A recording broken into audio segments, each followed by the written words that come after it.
Good afternoon, everyone. My name is Libby Heath. I'm the Young Professionals Co-Chair, and I'm in the Education Committee. The YP and Education Committees are pleased to present this webinar, Managing Across Generations, and we welcome all of you. Please note that today's call is being recorded and all participants will be muted during the broadcast. You can submit any questions for us during the presentation in the Q&A box at the bottom of your screen, and we'll address the questions at the very end. And before we get started, I would like to thank all of our BOMA Greater Cornerstone partners for their support. April Building Services, AMST Elevator Interiors, Interstate Restoration, Land Care, and Mooring Construction and Restoration. So on to today's webinar. Our speaker for today is Liz Morris, the personality doctor. So I'll turn it over to you, Liz. All right, hello everybody. Welcome to today's webinar. It's going to be really fun talking today. I was telling Libby and Taylor earlier that this is going to be really fun for me because I'm going to talk about all the different generations in the workforce and how we can commingle together and our differences. And you can already tell the differences when we started because I am not technically savvy because I come from the baby boomer generation.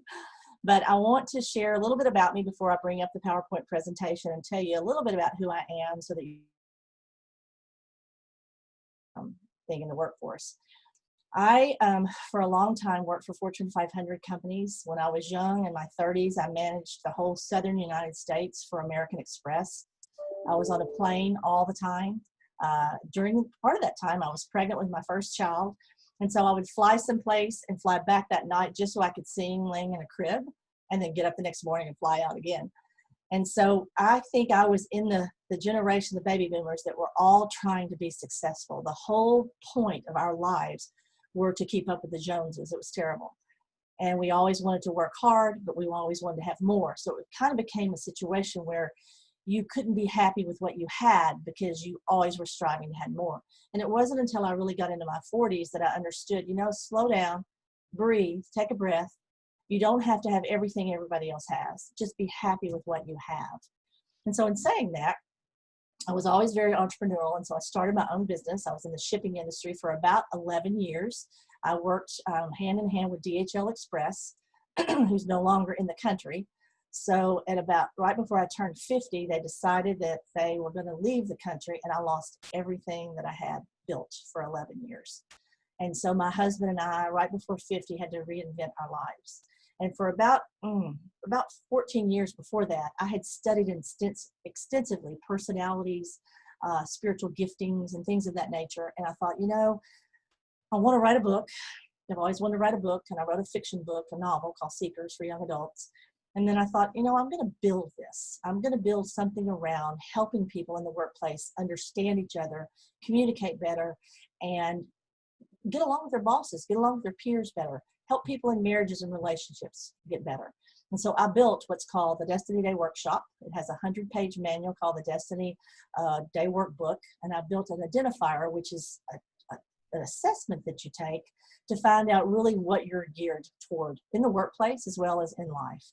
And so that's kind of what I do for a living. In the meantime, about 2 years ago, I was privy to go down to the streets of Dallas and do some work with a Christian organization. However, we went through the Salvation Army to go minister to people on the streets. And when I say minister, we gave them food. We gave them IV kits for drug users that use intravenous drugs. And I saw things down there that I'd only seen on TV. I ended up talking to transvestite prostitutes, to girls that had been sexually trafficked. I met prostitutes. I met 2 pimps.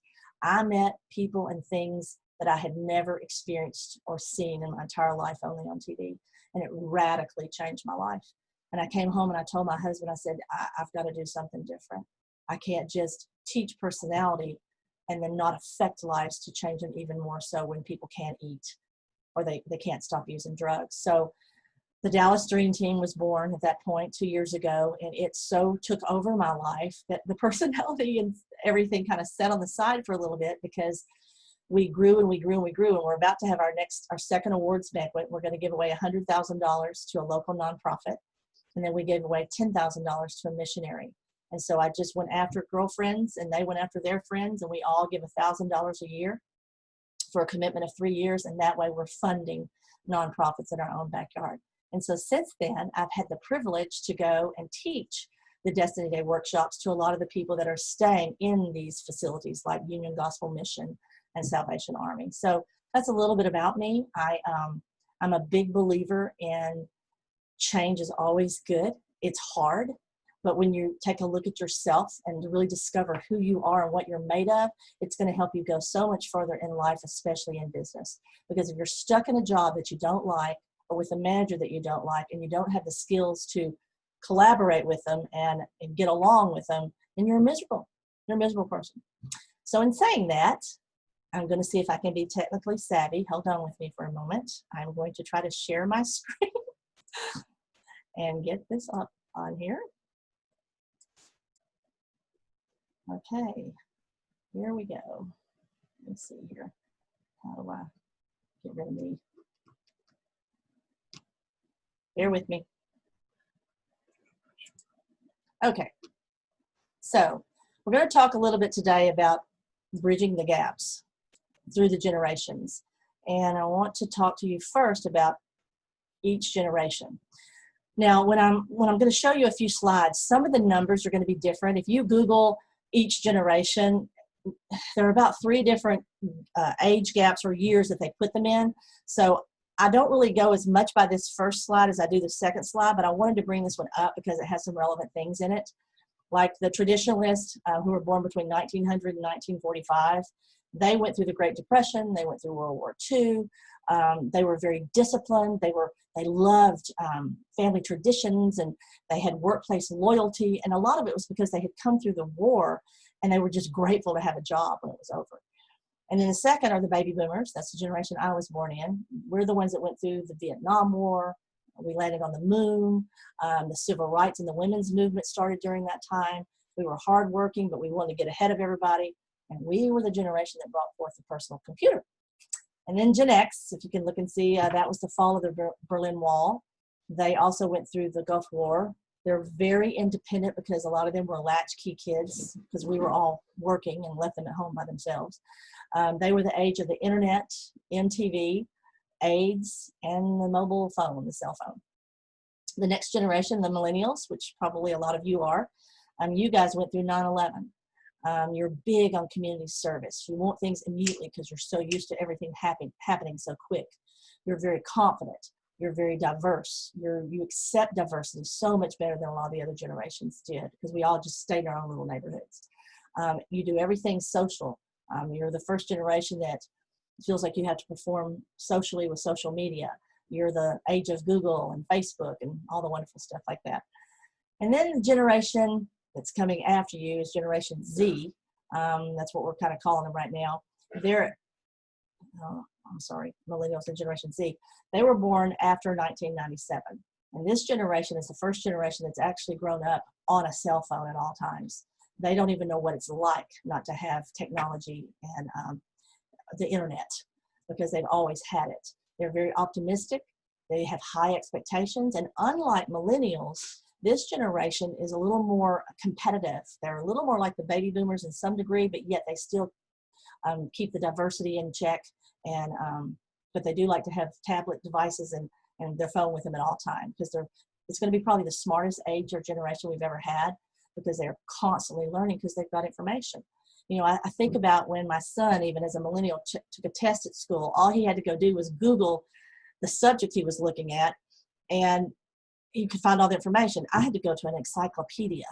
And half the time in the encyclopedia, it didn't even have the information that I needed. So we had to memorize so much more.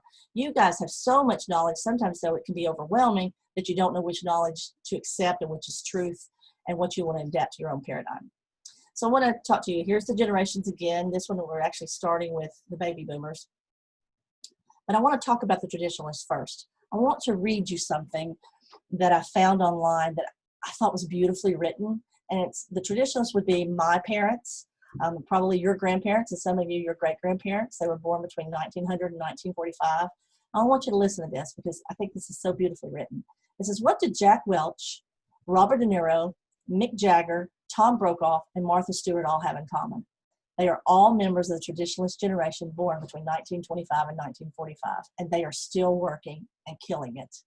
What I'm about to tell you is a few of their marvelous contributions that traditionalists still continue to make in society and for your well-being. After I tell you today, and I wrote this myself, you may want to go back and call your mother or your grandmother or your great-grandmother and thank them for what all they started. This generation was also known as the veterans and the silent generation and the greatest generation. It is comprised of men and women, like I said, born between 1922 and 1945. They not only survived the Great Depression of the 1930s, but they also brought us all out of World War II and helped make the United States a world power. They were patriotic, they valued teamwork, they sacrificed, they did more with less, they were task-oriented, and they were very much the hardest workers of any generation because they had to. They had rules of order, they respected authority, they followed directions, and those were some of probably the biggest touch points of that generation. But when it comes to technology, this generation has to adapt because they had none of it. But they've watched it and they've watched it evolve. The only entertainment this generation grew up with, you guys, were the voices coming out of a box. And when I say box, I mean radio. They were raised sitting around radio with their family listening to spellbinding stories like The Shadow or Dick Tracy or Our Miss Brooks. And you know what it did? It filled their evenings with suspense and entertainment, but it also sparked their creativity. It made them think, wow, that's a world I don't live in. What can I do?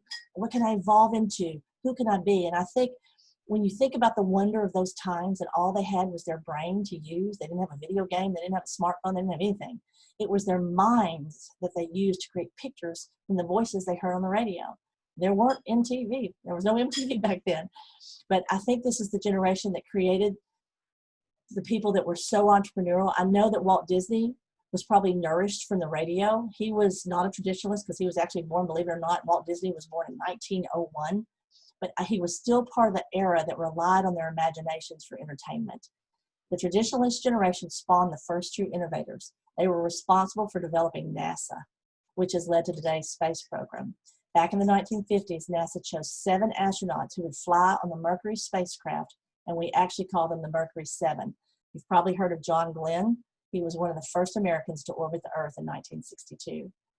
Traditionalists also created vaccines to many diseases, including polio, which my uncle had, and it cured him. He was on crutches his whole life until he had the polio vaccine. Tuberculosis, tetanus, the whooping cough. They laid the foundation for technological advancement medically. This generation was also the first to pursue equality through the civil rights movement that began in the mid-50s with protests against racial segregation and discrimination. I often say when I teach my personality and my giftings that Rosa Parks probably was what I call a perceiver. That's what I am. We're black and white. We don't see any gray. We're right or wrong. It's either right or wrong. And I probably would have been right there with her on that bus and arrested myself because I would have been so for non-discriminatory relationships. The movement began by attempting to tear down the inherent discrimination that segregated blacks from whites. And I'm going to tell you something. When I first got out of college, I worked for Pfizer Pharmaceutical before I went on to American Express. And I lived in Arkansas at that time. Southern Arkansas was my territory. And I went in a doctor's office. Now, this was in 84. I think it was 1984. So not in the 50s and not in the 60s, not in the 70s, 1984. And I'm going on a sales call. And I go down to a doctor's clinic in Arkansas. It was early one morning. So I'm sitting there with my little drug bag. You know, pharmaceutical reps have little bags they carry. And I'm sitting in the waiting room in the doctor's office. And the nurse comes, one of the nurses or receptionist comes out and she says, would you like to move over into this other area? Well, I'm thinking, why is she asking me to move? I said, no, ma'am, I'm fine right here. And she said, are you sure you don't want to move to the other side? And I said, no, ma'am, I'm okay. Thank you. Thinking, why is she bugging me to move to the other side when there's nobody over here and there's nobody in here? So finally I get to go in. I see the doctor. When I come out, people were there. And what I noticed was the side that I was on, African Americans were sitting on that side. The white side was still on the other side. That was in 1984. And I went home and I told my husband, oh dear God, I said, it's still happening today. They are still trying to segregate in the doctor's office in Southeast Arkansas. Actually, it was a city called Dumas, Arkansas, and that's where my husband was kind of raised in that area. But anyway, so Can you imagine this generation the Black people having to come to the realization that we need to be accepted? The white people who had never had them accepted had to say, okay, we've got to back off and allow this generation to be who they are. And so it was a really struggling time in our country during that time. But I will say this about the traditionalists. They loved family traditions. They loved holidays. They loved making memories, and we'll never forget all the things that happened during this generation that made us all have traditions and stuff today. The next generation is the baby boomers. Millennials and Gen Z, these girls I was talking to today, no, they don't have a problem with it, but there's a big resentment now toward boomers. And you can hear it in the news, you can hear it all over. It's at an all-time high. And so whatever perspective that you have of baby boomers, I'm hoping to give you a little understanding of the impact they've made on our lives and what they are now sacrificing for their children and grandchildren and even their parents. It's the first generation where the parents are living longer. And so not only are they having to take care of their children and their grandchildren, they're having to financially take care of their parents. The first boomers entered their teens, and they said so long to Elvis and hello to the Beatles and the Rolling Stones. Bob Dylan sang a song called "The Times They Are A-Changin'." And as civil unrest exploded with the Vietnam War, many baby boomers began to gravitate toward counterculture. So it was the first time there was kind of a paradigm shift in the thinking. They rejected the status quo, and student activism appeared on many college campuses. So you think you guys were the first generation to protest. You were not. It was the baby boomers. Young adults became activists protesting civil rights in the war. Other boomers dropped out completely because hippies arrived on the scene with their long hair, their Birkenstocks, their tie-dyed clothing, their peace signs, and they had a lot of hallucinogenic drugs. The name baby boomer refers to the tremendous spike in births when World War II came to an end, and the birth of the boomers signaled the end of 16 years of depression and war. I was born at the end of it. I was born in '59. I just turned 60 this year. But so I kind of missed the 60s where they were doing all the hallucinogenic drugs, thank goodness. I don't think I would have ever done that. But so I kind of grew up feeling more like the next generation, but yet still in the baby boomer generation. The post-war era brought not only babies, but also a new confidence in the economy. Corporations began to grow larger and larger and more profitable, and labor unions were in their heyday. I mean, labor unions were big when I was growing up because they promised higher wages, benefits, and a brighter future for their members. And you got to remember, parents of this new generation of baby boomers wanted to give their children so many more opportunities and things they didn't have in their childhood because their parents came from depression and from war. So that's why I think we were so driven for money and for things, is because we came out of nothing and we didn't want our children to have nothing. So the post-war economy was able to raise the standard of living for many, many families. In fact, moving from an apartment type living into a family home created more rooms, like the family room. And so it created more furniture you had to buy. And so a new concept came into play when I was young, and it was called a credit card. It was born when I was young. And people began purchasing on credit cards, and the products that they purchased revved up the economy. And they bought things like TVs and hi-fi stereo systems and new cars and clothing. So it was the first generation that actually bought stuff on credit. Before, you had to have the cash before you bought it. Consumerism wasn't just for adults, because what happened at that time, because there were so many of us, marketers began to realize they made huge profits from baby boomers, us as babies. So they started to watch the TV and promote things like Walt Disney's Mickey Mouse Club. And that's when children started begging their parents, because we had TV now. Oh, I want this. I want a mouse ear. I want a Davy Crockett hat. I want a hula hoop. Remember those? And Frisbees. Those are all the toys that are now being advertised on TV. So the boomer child really flourished. And looking back on this new affluent spending probably was the precursor to the boomers' philosophy of the spend now, worry later. Don't ever do that. I've taught my children so different. You don't spend now and worry later. You save for a rainy day. And a few recent surveys that were done, one by Transamerica, this is an interesting survey that I found. 70%, now y'all, this is huge. Now there's a lot of us. There's still about 80 million baby boomers. Expect to work past the age of 65. So you're going to have baby boomers in the workplace, because many of them are not going to be able to retire because they have no savings. More than 80% of them say their decision to stay in the workforce is financially motivated. So listen to this. These are some retirement challenges facing aging baby boomers right now. So these are some of your parents or maybe grandparents. paying down their credit card debt. 65% of baby boomers are still paying off credit and debt. 44% use a credit card still to purchase things they can't afford, because that's what we were taught. 39% have maxed out their credit cards. 50% of boomers use their retirement savings right now to help their adult children, according to a survey at Bankrate. Nationwide retirement stats that 38% of boomers have adult children at home living with them now. So it's not like the older generation, or my generation, we were out of there by 18, 19, 20. Now we've got 28 and 29-year-old children still living at home with us. We're still having to take care of, along with our aging parents. 28% of baby boomers have been caregivers to family members, according to the survey. 62% spend their own money on caregiving expenses, averaging over $4,000 a year just on their parents. 21% fear that caregiving expenses will prevent them from ever retiring. 31% of baby boomers do not have an emergency fund, according to a survey by Clever. Now, you look at the world and you see all these big houses in Dallas and all these expensive cars and all that, and these are the true statistics. Did you know that 7% use credit cards to have a cushion for emergencies? So when there's an emergency, half of them are having to use their credit, not half, but a lot are having to use their credit cards. And the last stats. Research by a retirement institute shows that 45% of boomers have zero retirement savings. 55%, now a little over half, have some, but it's less than $100,000. And half the boomers will be living off their Social Security benefits. And let me tell you, it's probably not going to be very much.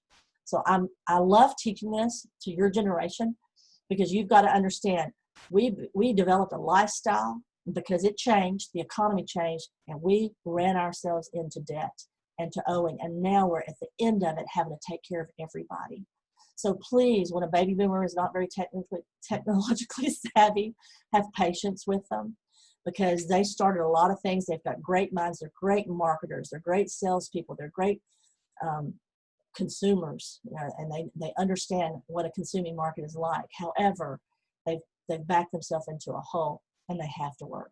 And you know, that I'm going to talk to you about this at the end, but one thing that I want to make sure that you understand is that just especially if they're in the area of sales and marketing, that kind of thing, a lot of it has to do with your creativity and your tenacity. So just because somebody can't do something, or a young person, they may be technically savvy, but they have no background to understand how to market and to sell, because they've not had the experience. So that's why collaboration of all the generations right now is so important. We all have so much that we can share with each other. And the last, Generation X, we got two more. They've been known as the latchkey kids. I never left my children at home because one of us was always able to be around. But these kids, and they're the smallest of all the generations, were kind of the forgotten generation. You hear baby boomer, and then you skip and you hear all the way to millennial. But this group grew up with higher divorce rates and more than 2 income households, always resulting in a lack of adult presence in their childhood. Generation X is also viewed as period-oriented and entrepreneurial. So it's, in one way, it's helped them because they are very entrepreneurial. When they moved out of the house, whether it was for college or a job or marriage, they continued the traditions by traveling home and spending time at Christmas. The problem that this generation has had is, who do I spend time with? Because now mom is married to somebody else and dad is married to somebody else, and maybe grandma and grandpa are, and they've got 4 families that they've got to attend to. But I will have to say this about them, and I've worked with many of them. They still carry the family traditions, and they're still very entrepreneurial, and they're still very respectful of their older generation and of people. And that's one thing I love about them. They wouldn't break their parents' hearts by not coming home for Christmas for all the money in the world. So they're still very tied to their parents. Now we have the Millennials, Generation Y, which are my children. This generation has had a lot of negative things said about it, and I want to bring some good things about it, because what I love the most about millennials is that you are so diverse. You accept so many types of people. When I was young, in my generation, if you ever got overweight, you could probably expect to be single half your life, because it was so ingrained in us that we had to be skinny, yet none of us exercised. I love millennials because they accept everybody. Red, yellow, black, and white, tall, fat, big, skinny, it doesn't matter. And I love that about you, and I'm hoping that that's what my generation taught you, because we were so the other. And I love millennials because you don't care how people look, how they think. So a lot of what you've adopted is good, you know. Now, is there a line to be drawn sometimes if somebody's bad and they've been bad over and over and over and over? You can't just not have a line drawn in the sand at some point. But that's only if somebody's been an evil person. Other than that, you guys accept everybody, and I love that. They've led older generations in the technology adoption. You've helped us to embrace digital solutions. Your financial status of tech savviness has fundamentally changed how we live and work. You know, it's kind of interesting because all the generations past, we didn't have to talk about generations working together because we were all so much the same. But technology has changed everything, and it's earned you stereotypes that have made you sound and feel like all you know is technology, that you can't relate. And some of you are that way. But I think that many of you understand, at least in your world, not the next generation, that you've got to be able to communicate in a live situation in order to do business together, right? Everything can't be on the internet. You are going to have to see people every once in a while, except when Corona comes around, we're all stuck. But prior to the Generation Z, millennials were the largest and most racially and ethnically diverse generation. The generation after you is probably going to be even more so. You're the largest generation in the U.S. workforce right now, and your numbers are going to continue to grow as the baby boomers continue to retire and die. Regrettably, though, a recent Gallup report states that millennials are highly disengaged. They research stress that you're unhappy a lot of times with your employers, and that you will leave your job very quickly because of a poor relationship with a manager. That's why I feel like I was called to write. I wrote a book called The Millennial Generation, The Generation of Crisis, a little bit, because what you see is that you want people to get along. You want people to be kind to each other. You want people to have a cause. You want to give to the poor, which are all great, great things. But you've also got to learn that you're going to be put sometimes with people you don't like. You're going to have a manager that's a high D personality and he's a jerk. But yet you've got to understand how to get along with him, not just keep hopping from job to job to job. You're the first generation where everything you say and do gets seen. But this entails a whole lot more stress because you feel like you've got to be more perfect. You feel like you've got to please people more. It's created a generation that has the highest suicide rate ever. And I talk a lot about that in my class because this generation, unfortunately, because of stress, is killing themselves more than any other generation. So I want to teach people how to deal with stress. And then the last, Gen Z, they're the youngest, they're the largest generation in American history. They comprise, right now, as young as they are, 27% of the U.S. population. Pew Research defined them as anyone born after 1997. And Gen Z has grown up with technology, the internet, social media. Sometimes it's caused them to be stereotyped as tech addicted, antisocial, and social justice warriors. Now, there is a generation that they've already named that's coming after them. This would be my grandson's generation. He's only 6, and they're going to call it Generation Alpha. Is that not funny? I think because right now they can barely walk, but it's already set to be the most transformative generation ever. You know why? Because they've grown up with technology. They've never not known technology, and they've been completely immersed in it since birth. My grandson, I cannot tell you what he can do on a phone. So much better than I can. But so early in their formative years, these children are comfortable with speaking to voice assistants, swiping on smartphones. They don't consider technology to be tools asked help to achieve tasks. Like I look at it as a tool to help me get somewhere. They look at it as deeply integrated parts of their everyday life. So they're going to be very, very different than any other generation. All right. Now, if you'll look at this survey, I like this survey. I'll go to the next one. Because it talks about objectives in the workforce right now. What it did is they looked at what do we need to learn, what do we need to uncover, what do we need to identify, what do we need to share, and what do we need to propose. And I think that's the way every corporation is going to have to look at things now, because what makes an employer attractive to anybody is what it offers to the way that generation thinks. And so employers are having to be really diverse now in their thinking and come up with different ways to attract each generation and or keep a generation so that they can propel forward. When they looked at the part where it says identify on there, career and training development methods performed by each generation are totally different. Millennials have to have collaboration. They like teamwork, whereas the baby boomers like to be left alone and they hate micromanagement. So as a manager, especially as a young person, you're going to have to learn what each generation likes and what they don't like. If you look at this slide, the baby mentors with great hindsight, they network because we've all grown up knowing how to network, but my generation, it was all you did because we didn't have social media. So you had to network with people. And so we've built great networks over time.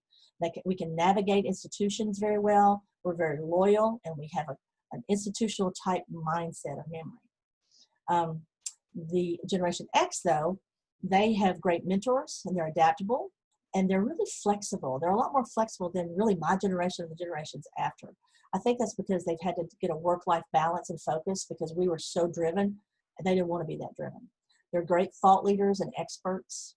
Millennials, if you look, they're great reverse mentors. So now we're having young people teach us because we don't understand all this stuff technologically. They're entrepreneurial, they're tech savvy, they have purpose-driven careers. So that's what I love about you. That's kind of the way I've always been, because when that book came out, The Purpose-Driven Life by Rick Warren, it was so relevant. That's why it was the #1 bestseller for years on end, is because if you don't understand what your purpose in life is, and you don't know what your calling is, and you dive off into a job that's just there because you've got to have a job, you are going to hop from job to job because you're going to be miserable. And so this is the first generation that says, you know what, I want to have a career with a purpose. That's why there's a lot more nonprofits being developed right now, because you guys are really about taking care of people. And then Generation Z, they are digitally savvy, obviously. They can teach. They're very proficient now, or getting that way with AI, which is artificial intelligence technology. And you use crowdsource to fund a lot of stuff that you do, which is awesome. All right. What time is it? Baby boomers, if you can take a look at that computer, isn't that pitiful looking? That is what I grew up with. They were very difficult to manage, very slow. They were just horrible. But anyway, in motivating someone that's my age, or somebody that's a little younger than me or a little older than me, we were always motivated. It's sad to say, but we were motivated by monetary rewards. We were also motivated with flexible retirement planning and peer recognition. So titles were big to my generation. You know, the bigger the title sounded, the more important we felt. And as we all know, and you know this as a young person too, money and power sometimes bring corruption because it changes who you are. So my husband always says this, money only makes you more of who you already are. So if it's already in your heart to be prideful and all that, money will only exacerbate that. But my generation, you had good people and bad people, like all generations. You had some that took. Baby boomers are motivated by opportunities for professional development and promotions that place them in positions of authority. They view no news about their performance as good news. We didn't want a performance review. Just stay away and just let me do my job. Although they like to have their expertise valued and recognized by their peers. Generation X, they were the ones that came up with the word whatever. They're motivated by room to grow. They want clear statements of goals, and then they want to they want you to give them room to grow and excel wherever they are. They like to get new skills, they like to get new knowledge, and they work hard. They also want opportunities to make choices. They hate to be stuck with a mundane job that doesn't give them any choices to be creative. You also want to allow them to have freedom to use their own resourcefulness and creativity to achieve success. Don't just tell them everything they need to create. Let them be creative. They also like mentoring. They're strong relationship-oriented people. And one good thing about them is they work real well with older people and with younger people. So there's not as much of a gap there to bridge for them. This quote says that this year, right now, 2020, millennials now comprise half of the American workforce. And by 2025, you will account millennials of 75% of the workforce. So, and you're large. You're larger than the baby boomers. It's going to be, I think, a total of 85 million of you right now. How you're motivated, you want stock options as your monetary reward, and you want to feel that we, as your managers, value feedback from a non-monetary award. When managing millennials in the workplace, it's not enough to simply place them in a position and expect them to do whatever they are told without question or being asked for input. They want to collaborate. They want to have a greater sense of mastery and purpose for their work early in their careers. When I was young, we were just trying to get a feel for what we were supposed to do. You want to master it from the beginning. You want to understand it from the beginning. You want feedback. You want people to mentor you. You like skills training. You like a workplace culture that provides support and encourages these type of traits, which is really good. These guys that are coming on the scene, Gen Z, that were born during or after 1997, it's kind of like just when we've understood millennials in the workplace, because a lot of the people that are older, that are managers or CEOs are my age, but we think that we've got it down because we have learned what makes millennials tick, and we've integrated ways to successfully appeal to your generation. Well, here comes another one, and they are very different than millennials. And this younger generation is growing up, they're graduating high school and college, and they're steadily entering the workforce right now. According to statistics, by mid-2018, there were already 61 million of them poised to enter the United States workforce. Kids these days are unlike anything that America's ever seen before. So this post-millennial set, now age 6 to about 21, is poised to be the most diverse, the most educated generation yet, and they're growing up amid the biggest average household incomes ever. They're going to make more money than my generation did. Okay. How do generational differences affect the workplace? Now, this is sad. When I researched this, I was like, this shouldn't be. But more than a third of professionals right now spend 12% of their work dealing with intergenerational conflict. So if it didn't have conflict on there, it would be different. We've got to work together, but we've got to understand each other. We can't be judgmental of you. You've got to be more accepting of us, and we've got to make this thing work, because there's lots of stuff to be done in our world. Technology is progressing so quickly that if we don't get ahead of it, it's going to hurt us than help us. And a lot of companies aren't going to make it. Each generation applies their differing worldviews, values, and motivators at work. They have distinct ways of communicating using technology and collaborating. But these differences can create workplace discord, making teamwork and collaboration difficult. The biggest thing I think I would tell you is if you are collaborating and you are trying to work as a team, don't shut down if somebody doesn't agree with you, okay? A lot of people do that, and some of that's dependent on personality, but just because what's socially unacceptable to you or socially acceptable to somebody else, we all have to work together. We don't have to believe the same way in order to get along. It's kind of like my husband and I learned young when we were fighting. We're just going to agree to disagree. We're not going to persuade everybody to believe like we believe. It's just we've all grown up different.